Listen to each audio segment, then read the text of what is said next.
We're such big meat eaters in our family that this tri-tip with chimichurri sauce is one that we make all the time. Start off with the marinade, which consists of olive oil, chili powder, garlic powder, kosher salt, and kiwi that you want to puree or grate, along with lime juice. The acidity in both the lime juice and the kiwi not only helps in tenderizing the meat, but also helps break down the protein in the meat so that the meat can absorb more flavors.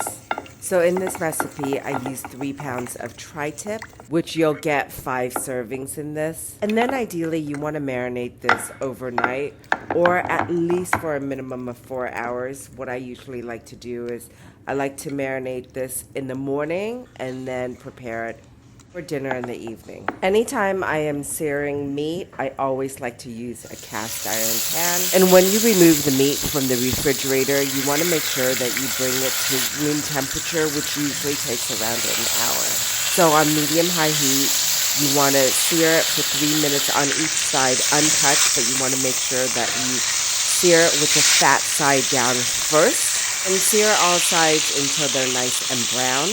And with the remaining marinade sauce, you want to pour it on the beef after you're done searing and right before you put it in the oven. And the reason being is because you don't want to burn your marinade sauce while you're searing the meat. So if you're using an oven-proof pan, you can place it directly in the oven and cook it for around 30 to 40 minutes. Now to make my chimichurri sauce, you're going to need cilantro and mint leaves. Usually in a traditional chimichurri sauce, they use parsley and oregano. I find that a blend of the mint leaves and the cilantro just creates absolute magic. Do a rough chop of the onion, then add kosher salt, black pepper, sugar, a rough chop of a tablespoon of garlic, dried oregano, red chili flakes, white vinegar, and lemon juice. I find that the best result for a chimichurri sauce is to wait and add the olive oil at the very end.